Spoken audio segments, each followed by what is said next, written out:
Exatamente. O artigo 139 fala sobre a questão da indemnização devida ao trabalhador pelo empregador nos casos de esse ter rescindido o contrato de trabalho com justa causa. Agora, o empregador entende que a justa causa invocada pelo trabalhador não é justa causa, de fato. Não obedece àquilo que está previsto no artigo 138 da Lei do Trabalho. E ele vai para o tribunal e intenta uma ação de impugnação ah, de rescisão do contrato de trabalho ou da justa causa invocada para a rescisão do contrato de trabalho, com a finalidade de obter uma indemnização do trabalhador. Agora, a indemnização que o empregador tem direito é de metade daquilo que está previsto no número 2 e 3 do artigo 139. E isso vai depender do tipo de contrato de trabalho que está aí a se tratar. É o que nos diz o artigo 146, número 1 da Lei do Trabalho. Imaginemos que esteja-se perante um contrato de trabalho por tempo indeterminado. Se o trabalhador rescinde o contrato com justa causa, qual é o direito que ele tem a título de indemnização?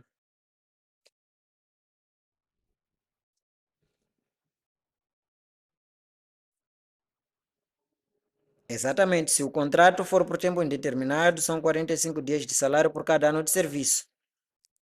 Então, se o contrato em questão for por tempo indeterminado, a indemnização de que o empregador tem direito é de metade disso. Metade de 45 dias de salário por cada ano de serviço. Exatamente. Estamos a falar, por exemplo, de contrato a prazo, certo? Qual é a regra?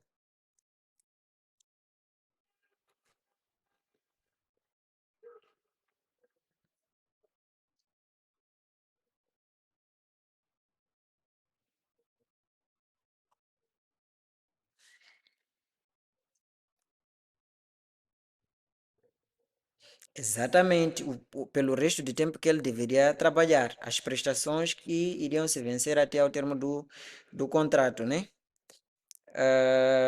Se o contrato foi celebrado por 2 anos e o trabalhador trabalhou apenas um ano, então, se o trabalhador rescindir o contrato de trabalho com justa causa, ou se o empregador rescindir o contrato de trabalho sem justa causa, a indemnização devida ao trabalhador naquelas situações é de todo o valor que corresponderia exatamente ao tempo que restasse.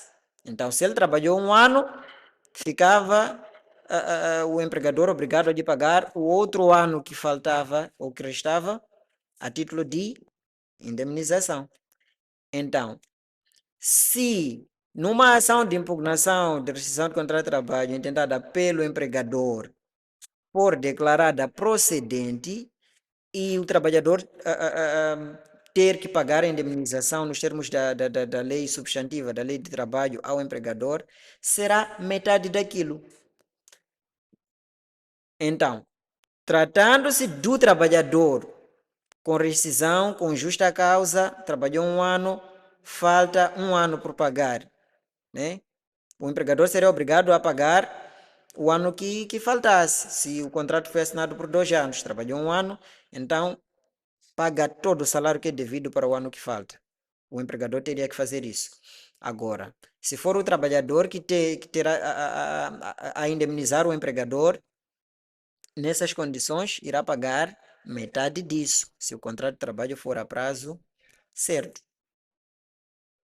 Exatamente.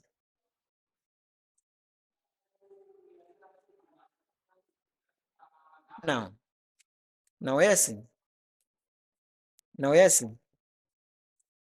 A doutora está a falar nas situações em que o empregador intentou uma ação judicial, impugnando a justa causa invocada pelo trabalhador para a rescisão do contrato de trabalho, certo? Certo? E o tribunal julgou por procedente aquela ação, ou seja, deu razão ao empregador. Julgou que, de fato, a rescisão do contrato de trabalho feita pelo trabalhador é nula, porque aquela causa que foi invocada pelo trabalhador não configura justa causa. Daí, o que vai acontecer é que o trabalhador é que será obrigado a pagar ao empregador a indemnização. Agora, quanto é essa indemnização? As regras as regras ditam que o que o trabalhador terá de pagar ao empregador a título de indemnização será metade daquilo que o empregador, se tivesse que indemnizar o trabalhador, teria que pagar nos termos do artigo 139. Por isso que voltamos ao artigo 139, exatamente. Percebeu, certo? Então, o artigo 139 fala da rescisão do contrato de trabalho com justa causa por iniciativa do trabalhador. Se ele tinha um contrato por tempo indeterminado, tem direito a 45 dias de salário por cada ano de serviço, a título de indemnização. Está a ver, né? Isso se o empregador tivesse que indemnizar por uma rescisão feita pelo trabalhador, neste caso, com justa causa. Agora, se decide-se que não há justa causa aí, se o tribunal decide que não há justa causa, o que vai acontecer é que o trabalhador terá que pagar por cada ano de serviço metade de 45 dias de salário. Qual é a metade de 45 dias? Exatamente. Então, já não vai ser 45 dias de salário por cada ano de serviço que o trabalhador terá que pagar ao empregador. Vai ser 22 dias e meio por cada ano de serviço. Isso no contrato por tempo indeterminado. Se o contrato for a prazo, qual é a regra? A regra, se a rescisão do contrato de trabalho fosse com justa causa, o empregador teria que pagar, tá aqui, as remunerações que se venceriam entre a data da cessação e a convencionada para o fim do prazo do contrato. É aquilo que falamos, se o contrato foi celebrado a prazo certo, por 2 anos, o trabalhador trabalhou apenas 1 ano, então o empregador teria que pagar todo o salário devido até a data de cessação do contrato. Todo o salário que o trabalhador teria até a data de cessação do contrato. Então, se o trabalhador tiver que indemnizar ao empregador, já não vai pagar nesses termos, já não será assim. Irá pagar apenas metade disso. Então, neste caso, pagaria 6 meses apenas. Exatamente.